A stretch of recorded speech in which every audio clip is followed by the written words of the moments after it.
Hey, happy Monday. This is Seth Wilcock at Nova Home Loans. I hope your week is already off to a great start.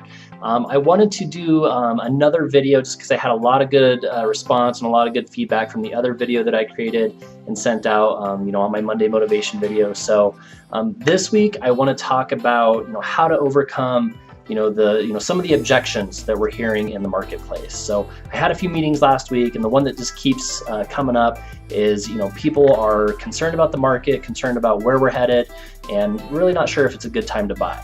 So kind of what I've been doing lately when it comes to people that are on the fence and having trouble making a decision is I think right now is just dropping some education, dropping some hard numbers, trying to educate people that are renting that yes, now is still a very good time to buy. And the reason I say that is let's look at the average market appreciation for a detached single family home over the past 5 years really has been an average of about 10%. So what that means is if we have a $300,000 house today, if a 10% appreciation, that means that in 1 year that home will be worth $330,000. So that's $30,000 appreciation in 12 months. And if you break that down on a monthly basis, that works out to be about $2,500 a month in market appreciation.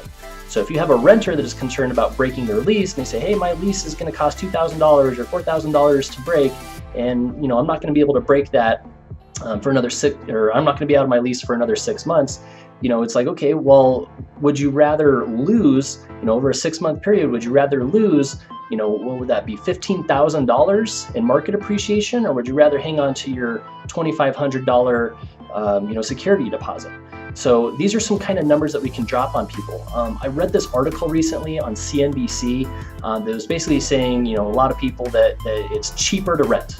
And what they're doing is they're just looking at the cost of rent versus a mortgage payment. They're not considering any other factors about, if the home appreciates in value, and they're not accounting for paying down the loan balance or anything like that. They're just saying it costs this much to rent and it costs this much on a monthly mortgage payment. And that's it. And that's really not an accurate measure of, rent versus owning. So what we want to try and do is we want to figure out what is the true cost of home ownership. Let's say if we have a mortgage payment of $2,000 versus a rent payment of $1,500, well, a portion of that mortgage payment is going to come back and actually reducing the mortgage balance.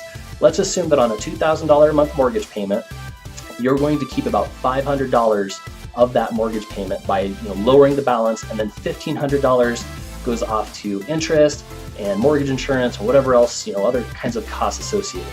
So if you've got a $1,500 a month rent, $1,500 a month, $2,000 a month mortgage payment, $1,500 of that is the actual true cost of that mortgage payment, because that's going to be the interest, the mortgage insurance, whereas the other $500 goes to lower that principal balance.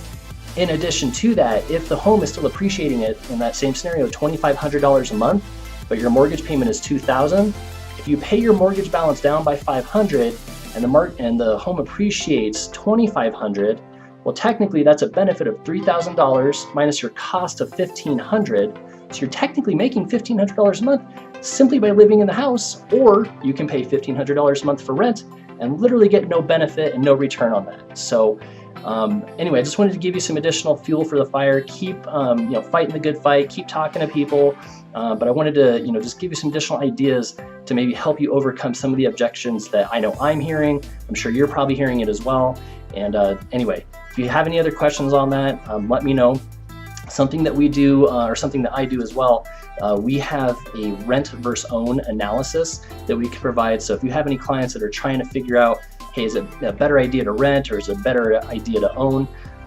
Let's crunch the numbers, right? I can put that in a beautiful presentation and it will say, here's what it costs to rent. Here's how much money in rent you're going to spend over the next year. Again, going back to that scenario, $1,500 a month in rent, that's $18,000 just gone out the window in 1 year, and all you get is a roof over your head. Or you could own the house, generate $30,000 in appreciation with a 10% appreciation rate on a $300,000 house, and pay your mortgage balance down at the same time. So what my presentation does, it shows rent versus own exactly in those numbers, and it makes the decision super easy. So if you have any clients that you would like us to do that for you, just let me know. I'm happy to put that together.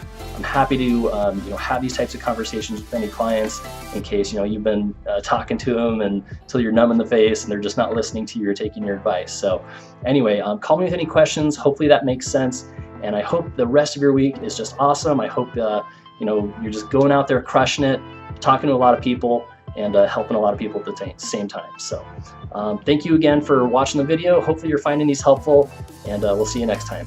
Thanks.